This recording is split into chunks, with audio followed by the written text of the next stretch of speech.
What if the dreams we have of our departed loved ones and ancestors are their way of letting us know they're still with us? Today, we're stepping into the space between grief and grace, the place where loss opens us to spirit and surrender teaches us how to begin again.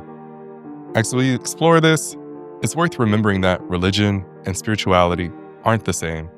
Some people follow a specific faith tradition like Christianity. Others feel connected to something spiritual, their ancestors, their intuition, the signs that show up when they need them most. And some people hold both in their own way. Which brings us to today's guest, someone who moves gently between those worlds, a medium who helps bridge the space between here and beyond.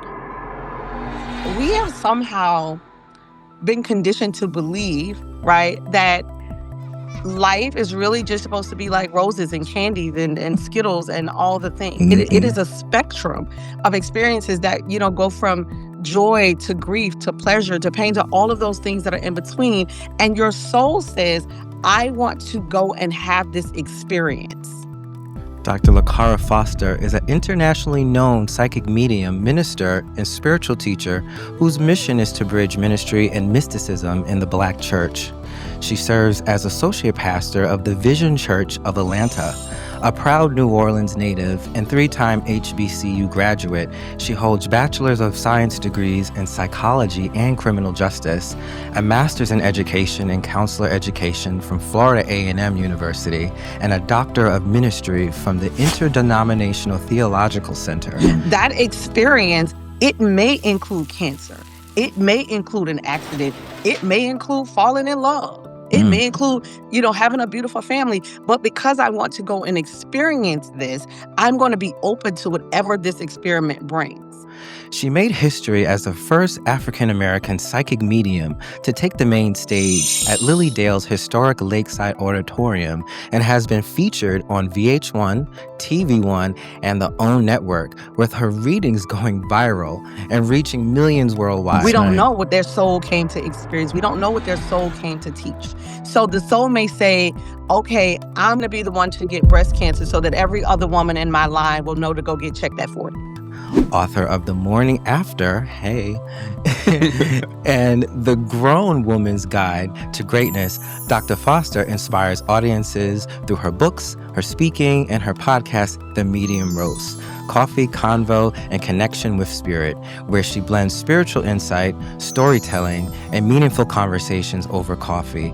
Right, that we said that energy can't be created or destroyed. And all we are energy. And we're energy before we enter these bodies, while we're in them, and we will be energy when we depart from them. But every single one of us will walk through the door called death, right? It is a portal. It is a transition to eternal life. But the soul, right? I love when Beyonce says, you can't break my soul, right? Because you cannot break the soul. The soul is in. I said, that girl knows what she's talking about, right? She ain't just saying y'all can't get on my nerves. She is saying, you cannot destroy my soul. I think when we dream, there's a certain depth of, consciousness that we have access to that we don't. Like, I'll see my ancestors in my dreams, right? For generations. And I'm like, I don't know exactly what their names are, but I know they're related. That is so good. And I'm going to tell you, I had a major download while you were talking. This is the Real Roots and Resilience podcast.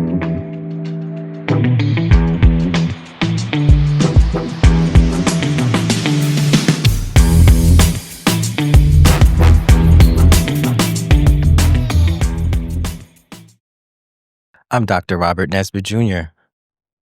I'm Christopher Smothers. I'm Dr. Kismet Schuler. Dr. Janelle Posey. I am Reverend Martine Prudhoe. So I can remember as early as probably I was 3 years old in my childhood home that my mother lived until the day she died, literally. I used to see little children running around in my apartment, and I thought that was normal. And then when I was 5, I told my mom, who are those kids that are running in our room? And she's like, what are you talking about? I'm like, they're children that have been running in the house since I was 3 years old. And then my sister was like, I didn't see people, but I've seen kittens in the room. And then I strongly feel that children, and I've read about things like this, like children just have like this connection with the spirit world. And I've been to several mediums before, and they've told me you have a mediumship gift. You just have difficulty really focusing and grounding yourself to really tap into it.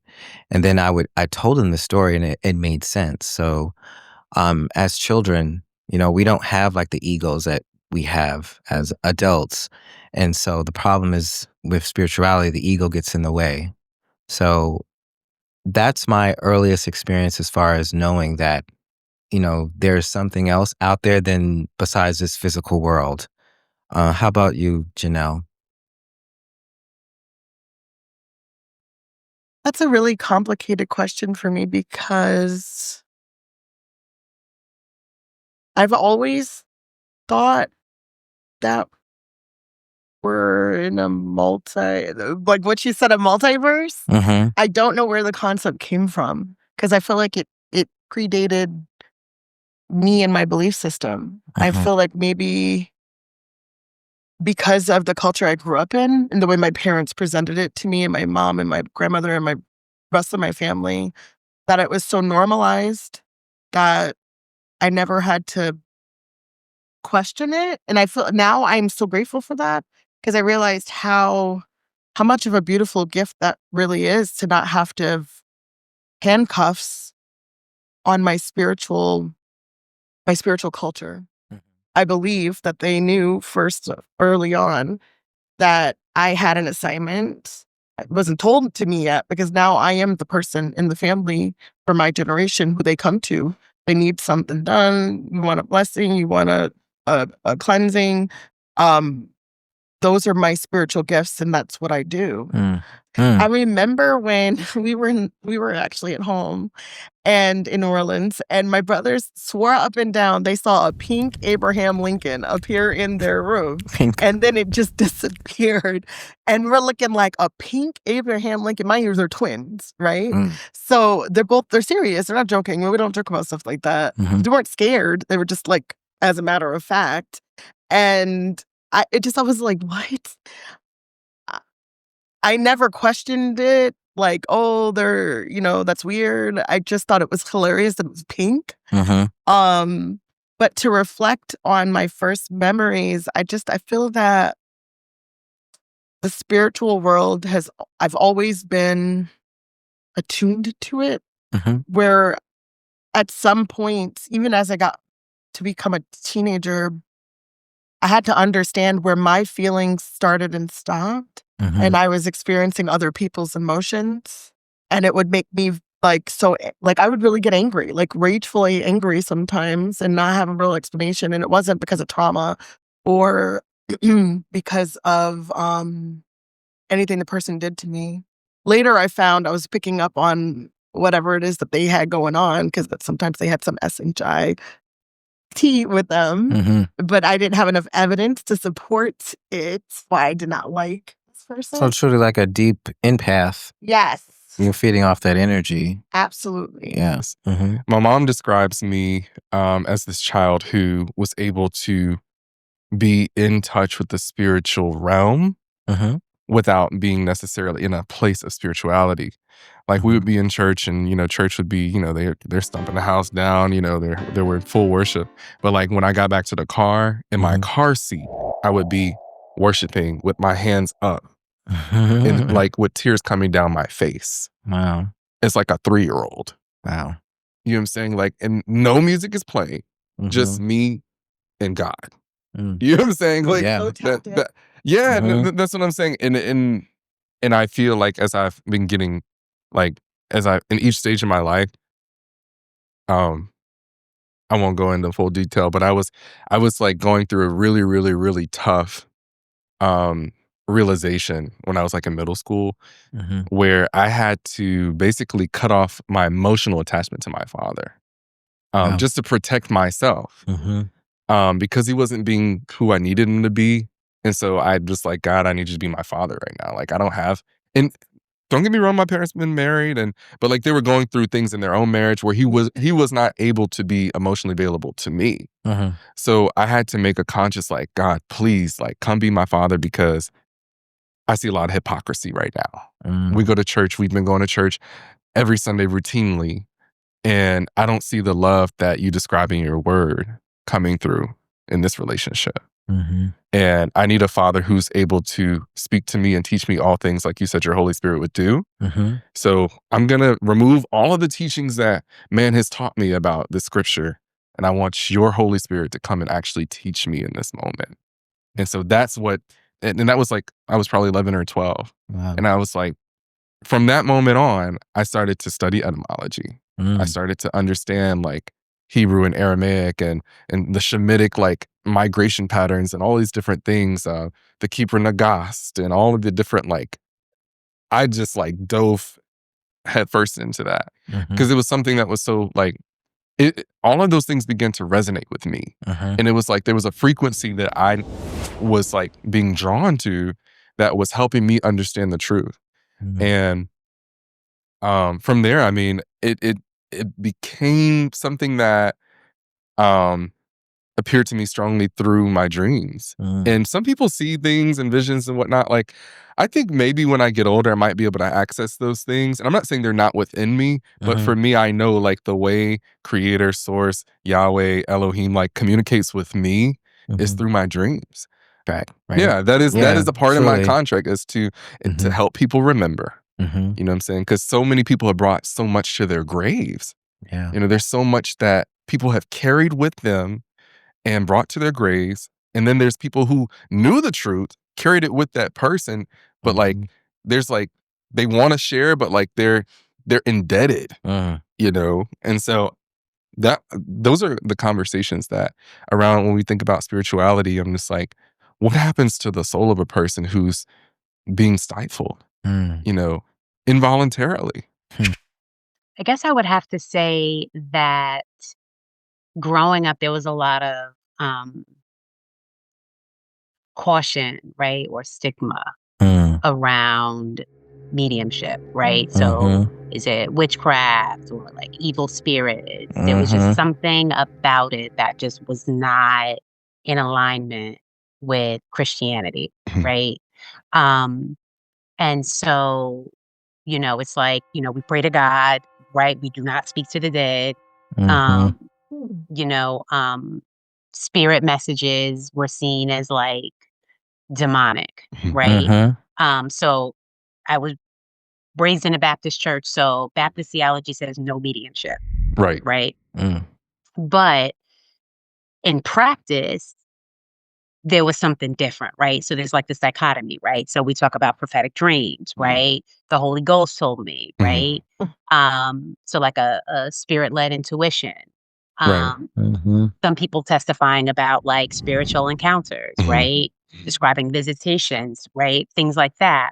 Or even spirit-filled worship, right? Like, so people will be shouting, right? Speaking in tongues. Or things like that, right? Yeah. So for me, it was like, in public, that theology was, nope, don't do it. It's sinful, it's demonic. But in private, it was common, but framed as God or the Holy Spirit, if you will. Yeah. So for me, it was just like we didn't do it. But I know as I got older, I did all of those things, but it wasn't something that we talked about. So this goes back to part of the conversation that we were having with Dr. Lakara. And something you said, Chris, about normalizing it and being able to have those conversations, right? And so what kept coming up for me is being able to destigmatize it, right? So being able to address any fear, misunderstanding, cultural history, the religious conflict. I didn't get that. I just didn't get it. And growing up, it wasn't a conversation that I had language or knew how to even have. But as I got older, you guys have heard me say, so there are values and beliefs that I have that I was raised with. But when I think about the doctrines of the Baptist Church, I don't believe in all of them and I don't subscribe to all of them. But I do believe that there is connection and that I actually have those connections. And I talk to my grandmama, I talk to my aunties, I talk to my ancestors. Mhm. Yeah. And there's nothing demonic about it, right? Right. I feel their presence. Mm-hmm. I feel like I hear them talking to me. All right, so in case you're wondering, the clean and chemical-free candles we only carry in our studio, they are from one of our proud sponsors, Modern Origins. When was the last time you truly paused? Not to scroll or plan, but just to breathe. At Modern Origins, they truly believe small rituals can make a big difference for your mind and your spirit. The handcrafted intention candles, bath soaks, and wax melts are made with clean ingredients, essential oils, and crystals designed to help you reconnect, release stress, and create moments of calm in your day. They're absolutely perfect for soaking in the bathtub after a trying day, having a quiet moment in meditation, journaling through a breakthrough, and even while watching our podcast. Modern Origins helps you turn self-care into something sacred. Visit modernoriginsus.com to build your ritual and get 15% off your first order with code CALM15. That's CALM15. modernoriginsus.com, because your healing deserves intention. Thank you so much, Dr. Foster, again for being here. We're so excited to have you here. And mediumship for me is really special. I've experienced the loss of many of ancestors, and as a psychotherapist, you know, as far as counseling for loss and grief, I pretty much know all the answers. And for me personally, mediumship has been very therapeutic for me. So to hear that there is a Black medium out there, like I did not even know, because any medium that I've ever spoken to have all been white. I find comfort in mediumship, and actually clients that I have found a lot of closure. Please tell us a little bit about, how did you first know that you were a medium and how you had this ability? So I look when I look back, I usually and I've told this story a million times, but I didn't have the language for it, but I was about 3 years old when I first began sensing spirit, and understanding, like, we weren't here by ourselves, right? And I just my earliest memory is being at a funeral for my mom's aunt, or my great aunt, and, like, seeing her there. And so in my mind, I'm thinking, "Oh, so you get to go to your own funeral when you die." So as a 3-year-old, I'm like, "Well, this is pretty cool," right? And then so there were, like, other instances of it happening, but it wasn't until I was about 17 or 18 that I actually had the language for it, that I could say, "Oh, I am a medium," or, "Oh, I have psychic abilities." So prior to that, I didn't have the language for it, but I was definitely having the experiences. Wow. Okay. And, I've read your book. It's an excellent book. And so I know some of the answers to these things. But for our audience members who have not yet read the book, what was some of the, I guess, the feedback or the response from people in your church and your friends and your family? Like, what were some things that they were saying about your gift? Yeah. So being from New Orleans, of course, it's I think New Orleans probably has to be the most mystical city of them all, I believe, right? Really? And if you've been here before, then you know exactly what I'm talking about. So I have other people in my family who also have similar gifts, right, that may show up in different ways. And it, it just wasn't a big deal, right? It just wasn't a really big deal growing up that we would be able to experience this. And so it wasn't until I got, to in the church that I realized, like, oh, okay, so people are really having like a fit about me saying that I am communicating with loved ones who have passed. So it just didn't make sense to me. But once and it's the reason why I ended up doing my doctorate on the topic, James 1:17, every good and perfect gift is from above. And to really look at making the case for can psychic mediumship be a part of the gifts of the modern church, right? Are we limited to the number of gifts that are listed in the Bible? Did the you know did the number stop growing 2,000 years ago, or can we incorporate more and more gifts? So there was a lot of backlash. Mm-hmm. There was a lot of talking, a lot of chatter, a lot of viral moments online. But I knew in my spirit, because God had already told me that people were going to come around, right? That people didn't have the language to name what they too were experiencing. And so even being at the theological center at ITC, once I was like, "Hey guys, this is what I'm doing my work on." other pastors began saying, oh, I too have this gift. And I just didn't feel comfortable saying that I had this gift, or I didn't feel comfortable using this gift. So I think that just kind of being forward with it gave other people kind of their own spiritual permission to say, I can do this too, or I'm supposed to help in this way too. But there was a lot of backlash. Oh, yeah. I could imagine. And do you feel like everyone has the ability to tap into the other side, or only a selected few? I do feel like all of us are capable, right? But I think it's like any other thing. Like all of us can sing, right? But none of us are gonna be Gladys Knight or Whitney Houston, right? Like I think or Right? Beyonce, right? Like that gift is that's their gift. Other people can do it, but they're not gonna be them, right? So I think that while we all have the abilities, and it's really why I teach people. Somebody comes to me for a reading, we're gonna connect to a loved one. We're gonna talk about how they too can connect to their loved ones, because there's no need to come back and see me again once we made confirmation that your loved ones are here. So let me tell you what you can look for, and how mama has shown up or grandma has shown up. It has been showing up the whole time. That's interesting, Dr. Foster, when you said that I teach folks to connect. You don't need to come back and see me again. Yeah. I don't think that I've ever heard that perspective or concept before Absolutely. with mediumship, actually. I think the main thing is that now I think we're getting in a place where we're codifying language, right? And we're creating a system of language for people that they too, like I teach a class, right? Right now it's called Awaken the Mystic Within, where we're learning, like, for myself, when I'm giving a reading, I'll say, Spirit communicates with me through signs and symbols. Now, this is what, if I see 2 tombstones, this is what this sign has come to mean to me. If I see balloons, this is what this sign has come to mean to me. So, and they're in the space now that they're creating their own signs and symbol dictionary, right? Well, when I see this, then this is what this means, because that is the way that spirit is communicating with us. And so when people are, I'm doing a reading and I'll say, oh, your mother brings up the butterfly. And they're like, oh my gosh, I just saw the butterfly today and I'm like, yeah, but you probably saw the butterfly 1,000 other times that you missed. And you're saying, well, grandma, my mama showed up to my sister in a dream, but she didn't come to me in a dream. And I'm like, well, she chooses the butterfly to come to you, right? Or any other infinite number of ways. So it's really helping people to see that spirit is always with us. Wow. And I love how you also say there's no such thing as death, right? Because when we say death, it feels like, okay, that's it. It's like this doom and gloom. You're buried in the ground and it's over, the end, game over, right? Yeah. So our physical bodies, die, right? But our spiritual, our energy centers are forever and they're eternal. And I love that. That's very loud and clear in your book.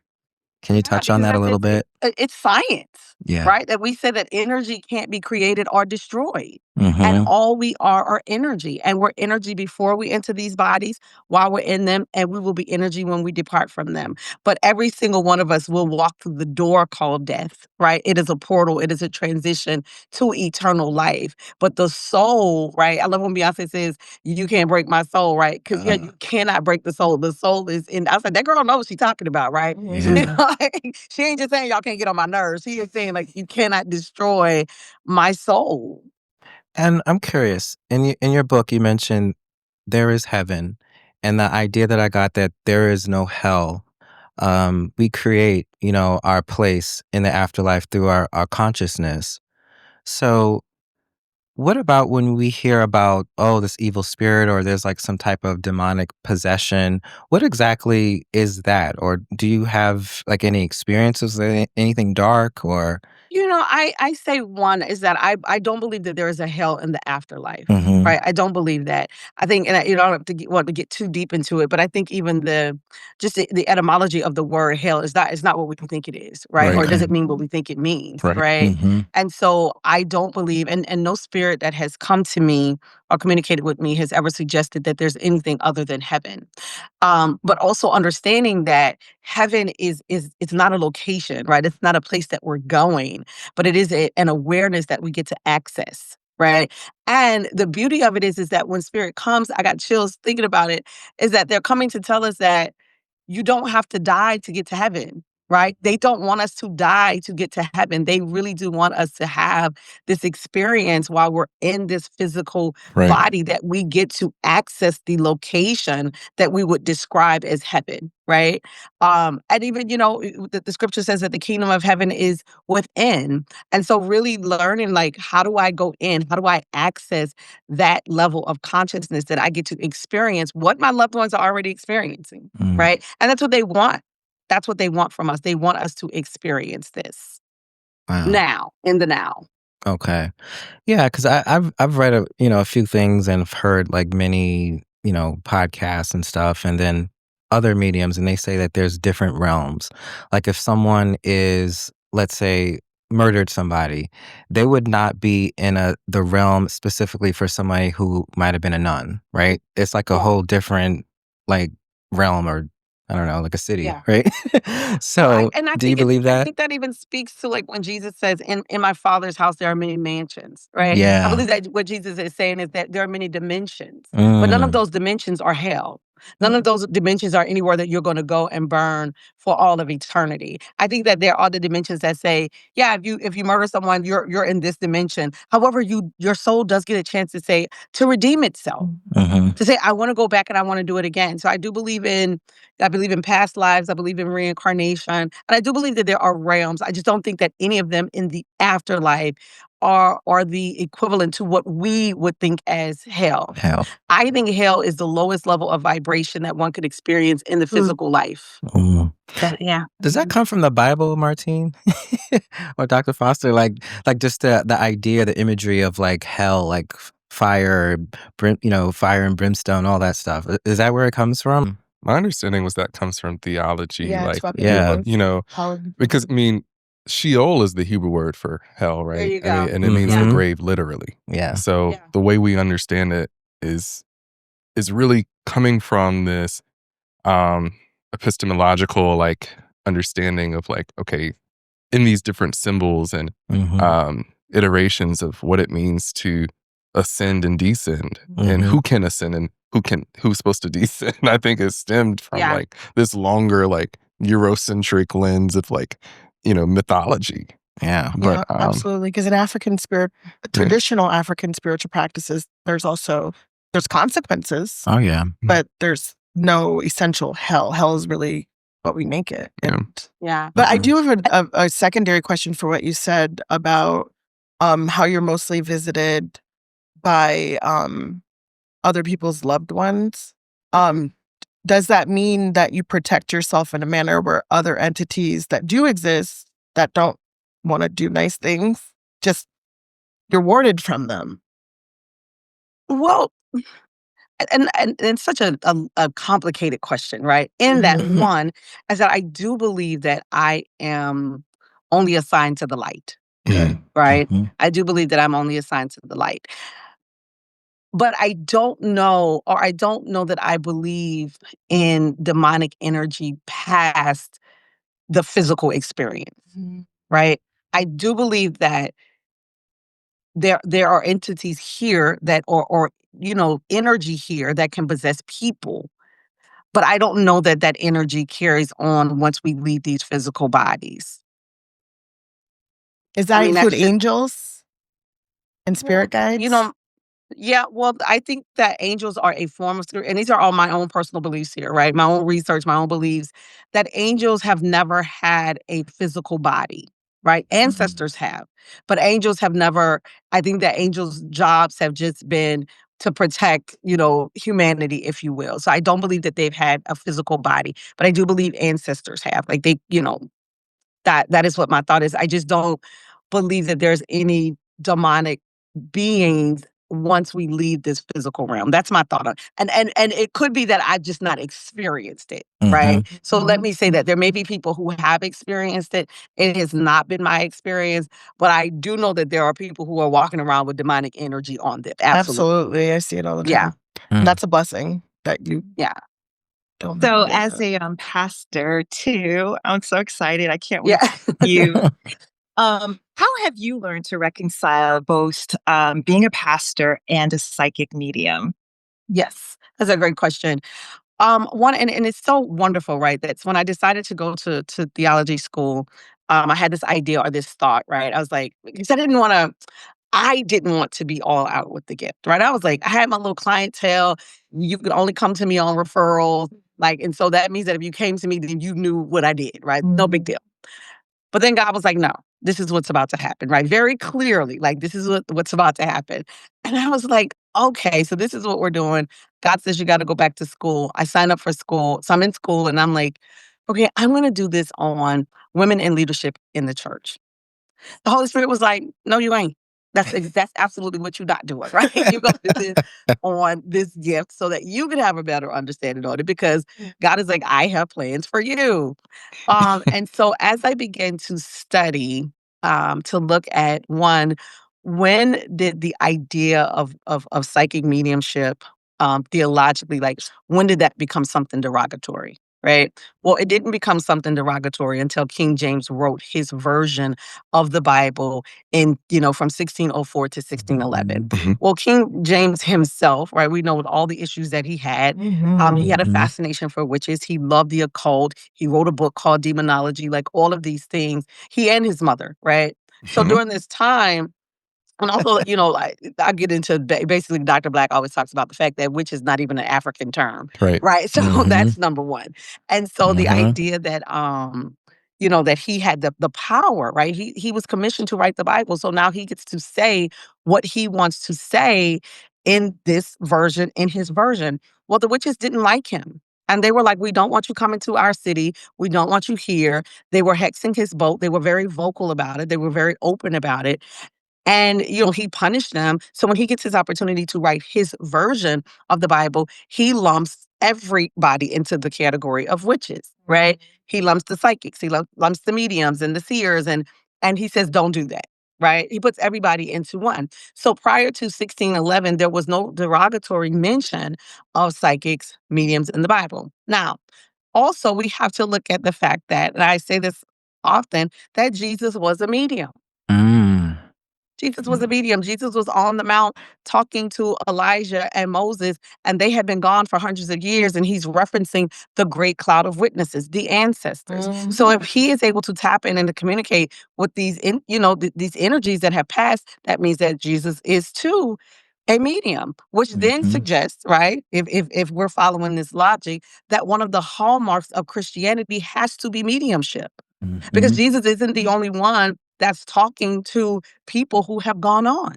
Jesus comes to show himself to the women, right? Jesus comes to show himself to the men walking up the road. Jesus comes to show himself to the disciples, which means that all of these people, if they are also tapped in. And so that made it easy. And that means I have never had to reconcile this, right? But I feel like God has given me the language to be able to say, hey, this is why I'm okay with saying that I'm a psychic, saying that I'm a medium, and also being a pastor as well. And you've received backlash because, like, historically, the church has valued intuitive gifts when they're seen coming from God or a saint or from Jesus, to your point. But when it comes from other people like you and even us, right? It's like this stigma, like, oh, you can't be a medium. Oh, this is witchcraft or whatever.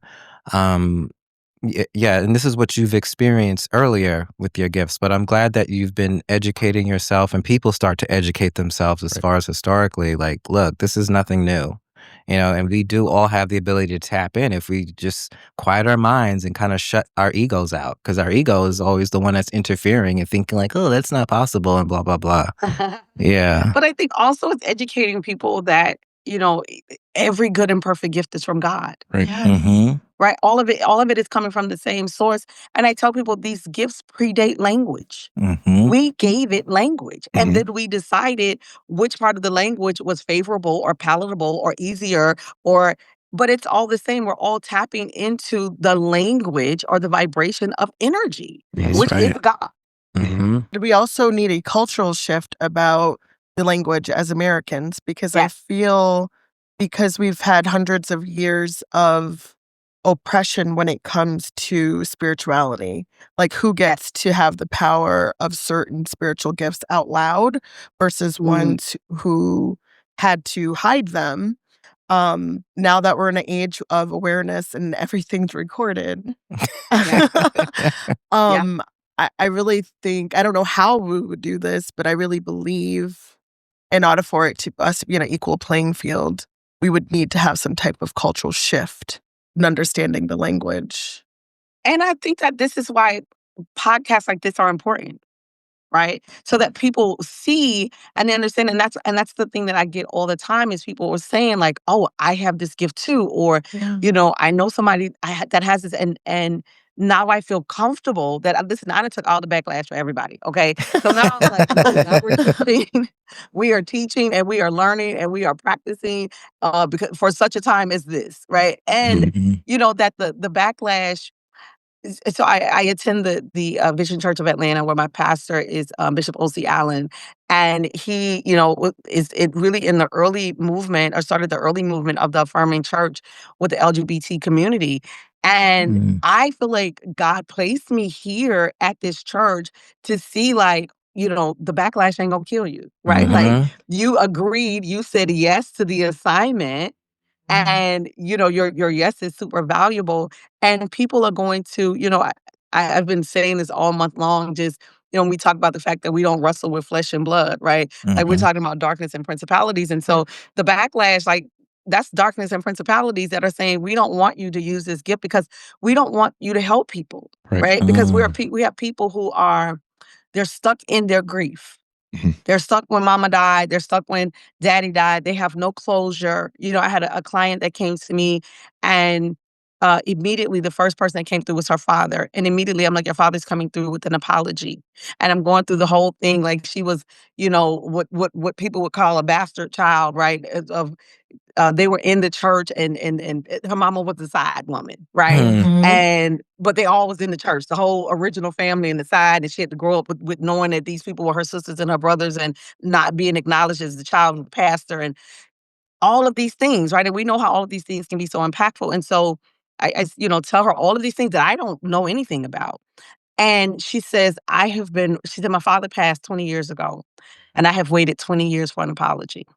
Wow. She says, I've been in therapy 20 years and therapy, that's my background, right? And so I know that there are layers to healing. Yes, I know this woman's very active in the church. This woman's been going to therapy for 20 years and all she wanted was an apology. And the way to get the apology is through the medium, right? That is bringing eternal evidence that says, your father says, listen, I got it wrong when I was in my humanity. Right. But I'm going to come through the medium and I'm going to explain and I'm going to reconcile this and we're going to make this right so that now she can have this peace to continue to pursue her purpose, to fulfill her assignment, to give God her yes and to keep moving with it. So all of those intersections, that's why I was like, oh, I'm getting ready to talk to therapists and pastors. This gives me so much pride to see her and her full-blown queenship. Seriously, so much pride. Okay, just personally, I think I know I have mediumship gifts, right? And being of Haitian descent, that's a whole nother can of worms. But my question is as a therapist, and I would love everybody to chime into this. I feel like my ADHD is tied to my mediumship because I'm always hearing. And sometimes I'm like, is this what you want, God? Or so I'm curious to know how these gifts sometimes can be diagnosed as something, but it's the Lord doing something. My thought is, and I was having this conversation with a friend of mine, and he was saying that he has severe ADHD. And he is a real estate developer. And he has this amazing hotel here in New Orleans called the Dewdrop Inn. We've been friends since 9th grade. It's amazing, amazing hotel. And I was telling him, I said, I think that what ADHD is, and I'm going to tie this into the gifts. I said, I think that what ADHD is because it's a attention deficit disorder. And I believe that we are here, right, to say, okay, I have this gift, and this gift is really where my attention is supposed to be, whatever it is, right? And when we are not, our intention is not toward the attention of this gift, is where the deficit comes in it. You better say that. I love that. Right, because we're doing everything except this. Now, to tie that in is, I had a reading, oh my gosh, 2018. I had a reading with a tarot reader here in New Orleans. I'm here in New Orleans right now. pulling the cards. Love that And you're she home. says to me, because, when you're, most of us can do anything and can do anything well, right? Yes. And she says to me, she says, listen, I don't know what the spiritual gift is that you have, but it's the only thing that God's going to support you doing. And it was in that moment that I said, well, this is the only thing that I'm going to give my attention to. Yay. It's the only thing I'm going to give my attention to. So I think that when you're gifted, right, you can absolutely be all over the place and be doing really well in a lot of things. But it's like, what am I here for? That I'm going to say, I'm going to give 1,000% of my attention to this. So that there's no mistaking God's voice. You understand? Like, I'm so clear. Once I got clear on, this is what you want me to do, then this is what I'm doing. And so now it's even, I know that it's not my own voice. I know that it's a divine voice I'm hearing. My comment about what you just said is you have to have so much faith to be able to just be like, okay, to just surrender and say, okay. And that takes so much skill and confidence and bravery. I saw an interview where you had mentioned something along those lines, and then I believe you had lost your job. The spirit had told you, or maybe it was God, had told you to not do anything else, that this is what you're supposed to be doing. Yeah. To your point. At that time, it was not to get another job. And you didn't. And I'm like, okay, right? Because I had just bought my house. And I had been in the house for like 6 months. And I'm like, well, God, who's going to pay this mortgage? Right. Right. Money, right? But I'll tell you what, it was the first time, and this was, this is 2012, it's about 13 years ago.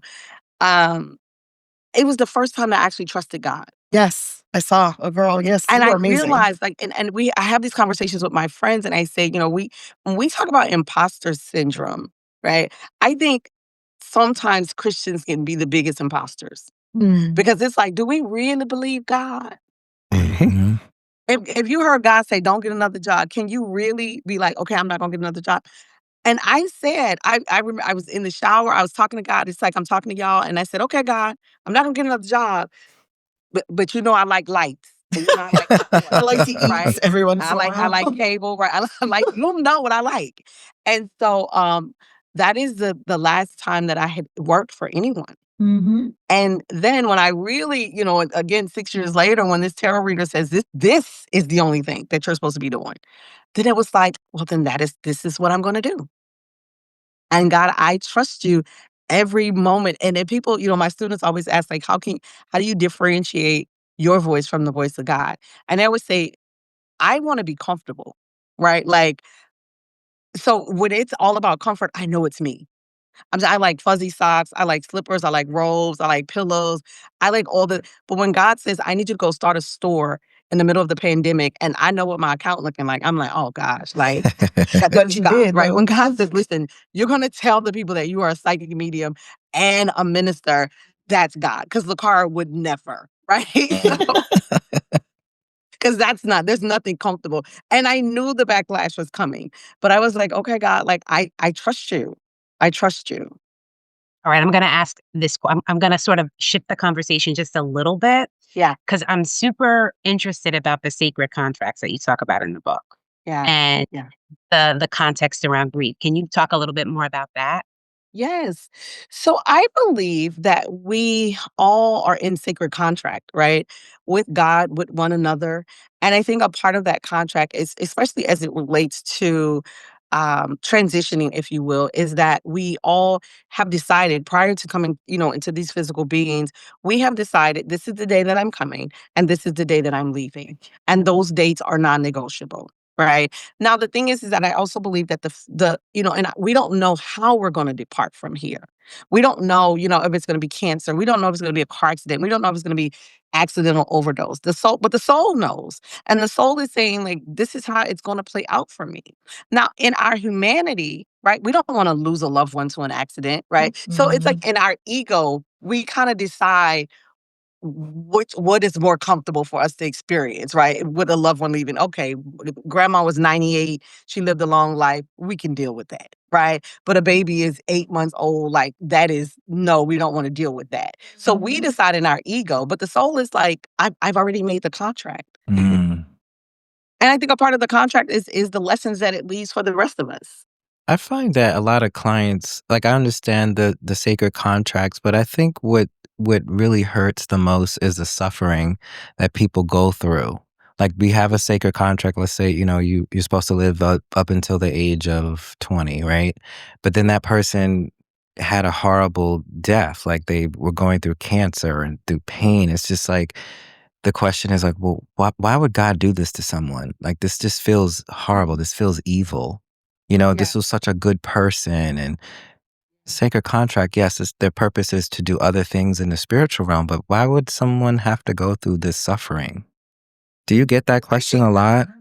Yes, absolutely. And I think the thing about it is that we have somehow been conditioned to believe, right, that life is really just supposed to be like roses and candies and Skittles and all the things. Mm-hmm. But that's not what it is, right? When you decide that you're going to have this human experience, and this human experiment is what I like to call it, that there is like a buffet of experiences that you can have, right? It is a spectrum of experiences that, go from joy to grief to pleasure to pain to all of those things that are in between. And your soul says, I want to go and have this experience. That experience, it may include cancer. It may include an accident. It may include falling in love. It may include, having a beautiful family. But because I want to go and experience this, I'm going to be open to whatever this experiment brings. But in our mind, again, we think that somehow we're being punished when something doesn't feel good. Well, that's the ego that has decided that this doesn't feel good. Beyonce said, "You can't break my soul," right? Which says that nothing is going to happen to the soul. Nothing is going to happen to the soul. The soul is going to be absolutely wonderful. And we don't know what somebody's soul mission is. We don't know what their soul came to experience. We don't know what their soul came to teach. So the soul may say, okay, I'm just using this as an example, right? I'm going to be the one to get breast cancer so that every other woman in my line will know to go get checked at 40. That's what my mission is going to be in this family. I am so happy to hear you say We won't know that. that the soul has chosen that. Right. I think I remember you saying in your book that we agreed to kind of like not remember in this physical world the contract that we make. Because like I don't know what my contract is, but God knows. So that makes a lot of sense. And then the experience becomes the one of awakening and one of remembering. Okay, so I'm a genealogist, right? And my whole life's work is to help people remember. I started the opener, the introduction with that, because so much of what we do in genealogy is about remembering our ancestry, remembering the oral history, remembering the pieces of ourselves that have transitioned, right? And I think when we dream, there's a certain depth of consciousness that we have access to that we don't while we're awake, right? And so I kind of want to talk a little bit about how you see our dreams as, obviously, dreaming is, been prophesied and talked about, in the Bible extensively. But I think there's something very universal about how we all go to sleep at night. Some of us have dreams and remember them, and some of us, we wake up and we don't remember a thing. Like, I've been doing ritual every night to help me retain, and I'll wake up and I'll like voice record the dream or I'll write it down, just because I truly, like, I'll see my ancestors in my dreams, right? For generations. And I'm like, I don't know exactly what their names are, but I know they're related. I can feel them. They feel familiar to me. And they look like you too, yeah, exactly. right? They look like me. I'm like, oh, we're kinfolk. When we think about the secret place and he that abide, in the shadow of the Almighty, right? And we think about the secret place and what is unknown in that secret place and the hidden area of our spiritual consciousness. There's so much fear and sanctity around that. It's like, we know it exists. We know that some people have access to it. But how do we...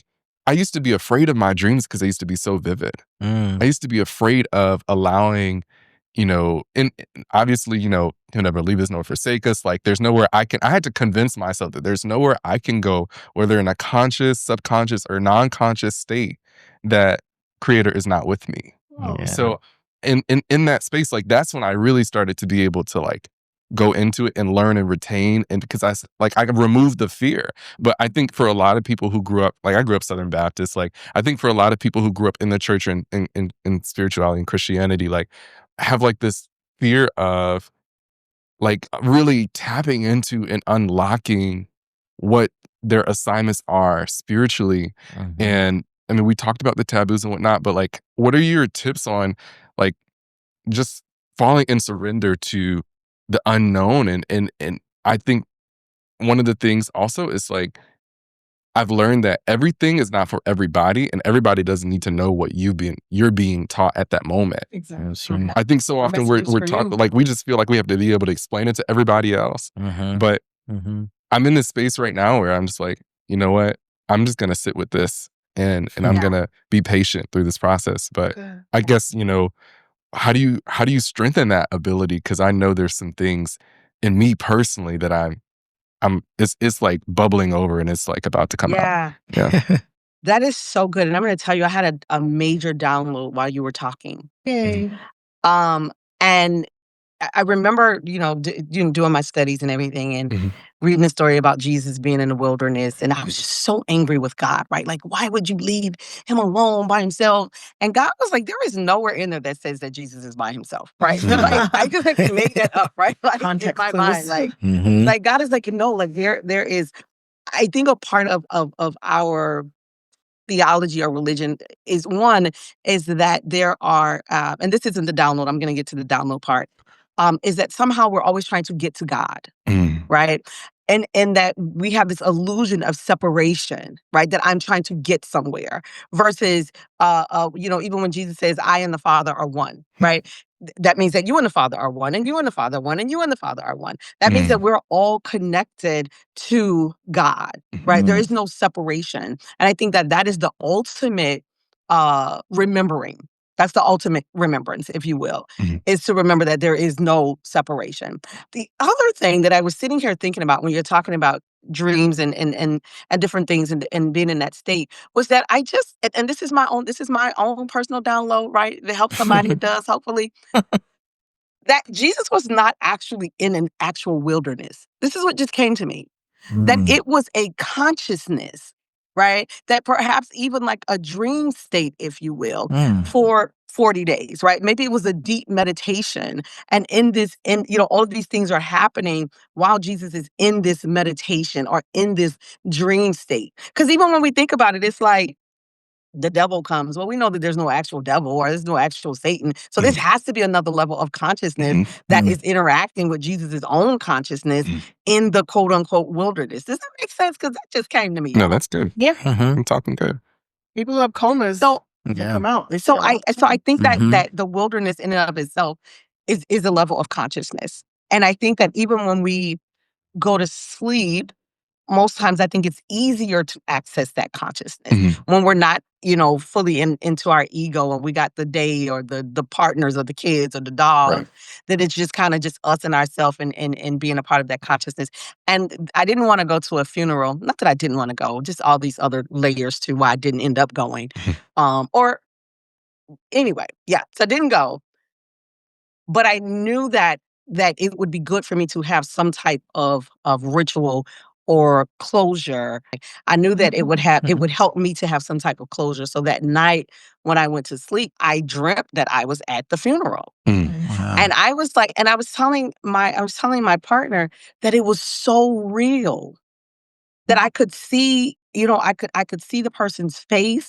I felt the emotion. My father was walking me up to the casket, right? So I felt like I had that level of protection with me and all of these things. And when I woke up, it was like, okay, I'm good.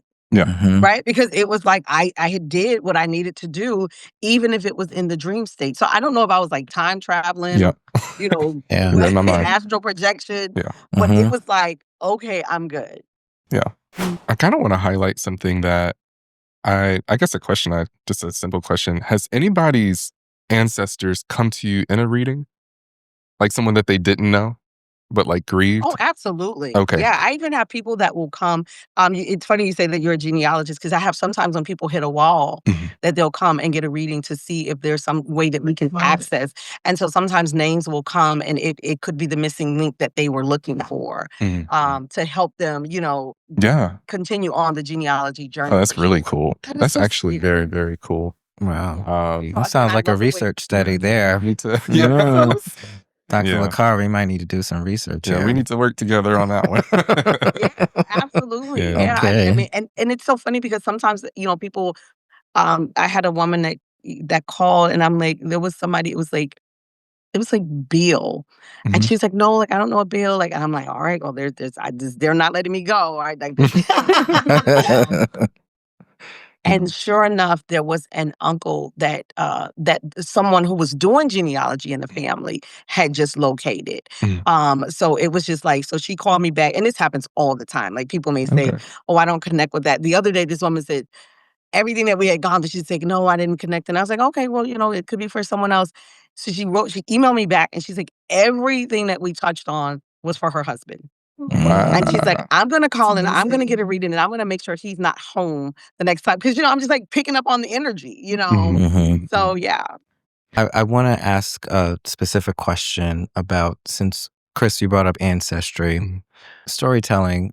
In my family, my mother's side, I've been told that my great-grandmother had superpowers, and the word is that she was a medium. How can we reframe mediumship and intuitive gifts as part of our ancestral inheritance rather than taboo? Mhm. Again, I think that's a great question. I think it goes back to language, of course, but it also goes back to us talking about it, right? And not making it taboo, right? Make it just really normalizing mysticism, right? Really normalizing. I love people who are you guys are familiar with the Marvel universe, right? Yeah. If you're a Marvel fan, I'm a huge Marvel fan. And if you meet another Marvel fan, like all of this is very like I talk to my friends, I communicate like in Marvel language, like, listen, okay, we're in the multiverse right now, right? So I'm like breaking Yeah. things down from like This and so amazingness. Yeah. yeah, so I think that it is really just us again creating a system of language, talking about our ancestors. I talk about my aunt all the time, who had an amazing gift, who, people would come from all over the country, the world sometimes to see her in this little bitty town in Louisiana. And it wasn't something that like our parents didn't really tell us what it was, like, until we got older, but, like, my niece, she's in there, she's 15, and she has these abilities, and I'm like, "Girl, no, like, I'm gonna teach you, okay, and you gonna learn, okay?" So and so she talks to her friends, like, telling her friends, "Oh, my TD is a medium, and this is what this means, and my TD is a psychic, and this is what this means." So she's even teaching, her age group that, yeah, these kids aren't gonna be afraid. She's like, her friend boy wants to go get some crystals and stuff. So, we're really kind of working with this generation on, it's not gonna be taboo. It's not gonna be dark magic. We're not doing it in the closet. We on television. We on podcast. Yeah. We out with it. Okay. Yeah. I love that. We are the latest version of our ancestors, right? And we inherit all of these. I mean, the intergenerational memory of our spiritual gifts is something that we don't often talk about. And with so much of, both of my parents grew up in Destigmatizing, Louisiana. We have all these musical talents and, these real like profit. And they're in the daughter, New Orleans is a very social and pleasure cup kind of place. Like, the daughters of this and the sons of that. And, the, yeah, and the Freemason Society Lodge number, all of those things. And so I think that we've had to sort of create a mechanism for that knowledge to be protected, and it should be protected and sacred. But I think in today's age, we have, the ability to promote via social media, and normalize, that there is knowledge out there that we are, in the interplay of between us and the spirits that have contributed to our being. And it's just so fascinating to me how we might find that our assignment is, yes, it is unique to us, but it's like our assignment is really in tandem and in an exercise with like all of the other people who came before us. Absolutely. I call it passing the baton. Yeah. Yeah. Yeah, it's a relay race for sure. Yeah. And I think that we are, and I've said this in a couple of interviews lately, that we, when you look at like Disney, right, or Pixar, or these other cartoons, it's like there is a cartoon for almost all of the cultures, right? That talk about honoring the ancestors, communicating with the ancestors, right? You have Mulan, you have Encanto, you have Coco, where they're talking about the Day of the Dead, right? You have all these. There's none for us. Yeah. Yeah. There's none for us. Right. They tried. Speak on that. Huh? I said they tried, but they also tried to demonize it. Even like Tiara, right? Like, there's they this tried. big Grim Reaper in St. Like, Louis what? Cemetery. Like, Yeah. it's When a I whole. say tried, I don't mean tried like sincerely tried. I mean like they tried it. Yeah. Oh, yeah. Yeah. So there's none for. There has been none for us that would show our children that it is okay to honor your ancestors, right? That it is okay to communicate, that it's okay to keep their names alive. But all these other cultures have that. Right. That's why, I was just telling Chris, I think it was yesterday, I'm tired when people say, oh, I just want a seat at the table. No, we can build and create our own tables. You don't need to be a part of anybody's. So I love that we have these platforms. I love that you, Dr. Lakara, you have your own platforms, writing books, podcasts, everything. I love it. This is what we need, and this is something that is passed on to our generations after us. So Yeah. I love this. We were literally stripped from our families and separated and commodified and all these different things.